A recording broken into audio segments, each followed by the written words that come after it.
I started my teaching career in North Bay at Scholar Hall High School. Um, it's a Catholic all boys high school. And the year I was there, the average temperature in January and February was minus 25. There was even snow in the bush in June. And I know that because I was playing golf in June, and I often spend a lot of time in the bush when I play golf. So I heard that there was a position available at St. Michael's, a Latin position. Latin was one of my teachable subjects. And I phoned Father Sheedy, who was the principal at that time, and got an interview with him. In those days, there were only about 6 or 8 lay teachers in the school, and there were about 56 Basilian priests and scholastics.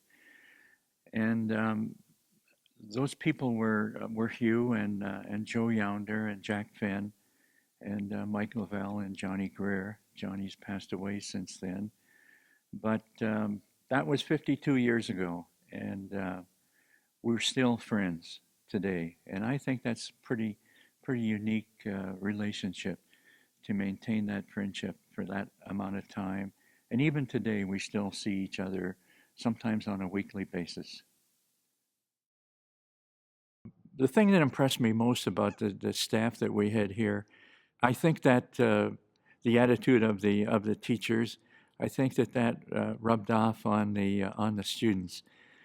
They could see that kind of family atmosphere. I'm not the first Prendergast to attend St. Michael's.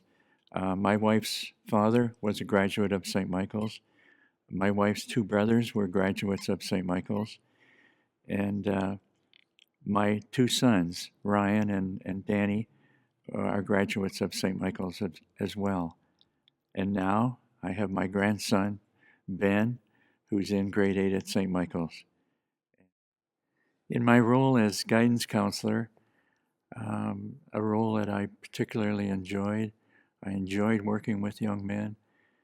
I tried to help them get some idea to understand themselves, to understand their abilities, and to make the right choice when they left high school in terms of what university they should go to and maybe what program they should get into. In 1993, the first year I was vice principal, Father Moen, who was the principal, started the new addition to the school. And I was sitting in his office one day and trying to figure out how we could raise some money. And I suggested to him that we have a dinner where we might honor 3 or 4 alumni, and we could maybe make some money that way. And so he thought about it for a while, and a few days later he came back to me and he says, "This is what we're going to do, Danny. It's going to be called the Order of St. Michael." And that's how it started. I coached basketball from 1962 to 1989. The first 3 years, I was fortunate to be able to work along with Mike Lavelle. He was one of the top high school basketball coaches in the country. I became the head coach of the senior team in 1965, and I was fortunate there to coach alongside Paul Dignan. Paul was coaching the junior kids, and I received the benefit of his coaching expertise.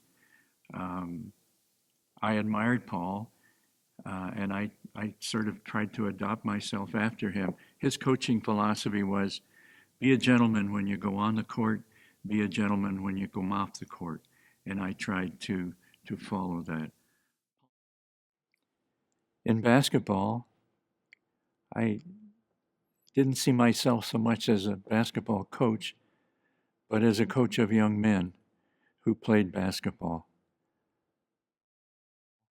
There were opportunities to help the kids, to help them understand the values of life, and to help them understand persevering in when times are hard is what you have to do.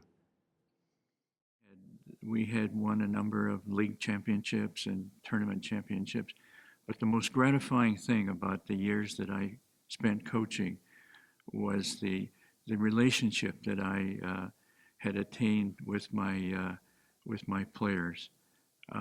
Hardly a day goes by or a week goes by in my life now that I don't hear from a former player, which is, so meaningful to me. Over the years, I was really lucky to get outstanding young men. I probably had 150 young men go through my hands over that 25 years.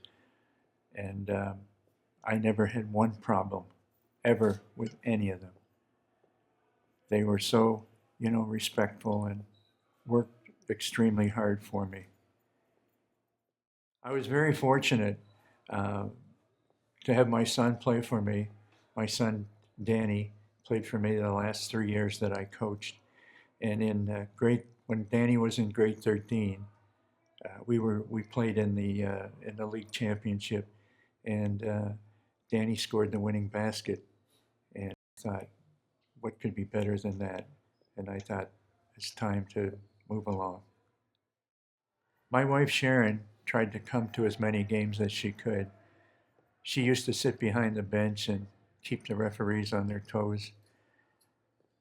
I remember before some games, the referees would come to me and they would say, Danny, is your wife coming tonight? And I would say yes. And they would say, oh no. I wish my wife Sharon could be here tonight to cheer me on. I'm not sure if I'm worthy of the honor to be inducted into the Order of St. Michael, but I can assure you that I am most grateful for that honor.